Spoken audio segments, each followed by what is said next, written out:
Here are 4 plugins that you need to optimize with ChatGPT. All right, your first one is ChatGPT Writer. This is a plugin that'll work anywhere, but specifically messaging and email. So I use this to respond to emails, to create copy, to create sales material, and it is super powerful, and it'll actually read through the feeds and update based on the conversations you're having. Your next one is ChatGPT Prompt Genius. So this one is basically saves all of your prompts and you don't have to recreate them. And the best thing about this is you can go find other prompts that people have used and modify them to become your own. Now, prompts are super powerful to get the best results out of ChatGPT. The next one is Mural.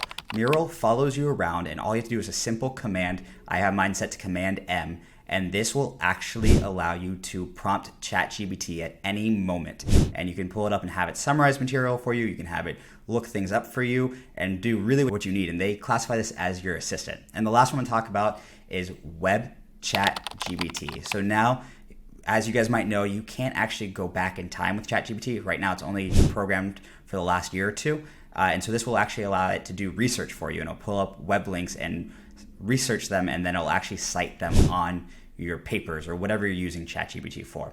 Now stick around for the YouTube video and I'll show you exactly how to use these. All right, so we went through your couple plugins that I recommend for you. So first, let's just go in order through these. We have ChatGPT Writer right here. So we'll jump in. I have these tabs already pulled up for you. So this is what it looks like. And what it's gonna do is it's gonna give you a little icon on your email inboxes. There's a great video, I recommend watching them, and it shows you how to use it. But in here, I just did an example for you guys. So it actually pulls up.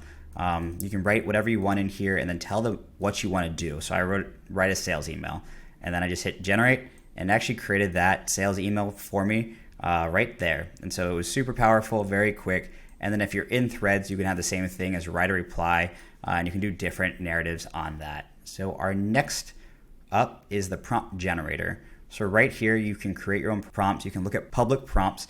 And the best thing about this is it'll basically save in blanks, and then you can go ahead and run it when you're ready.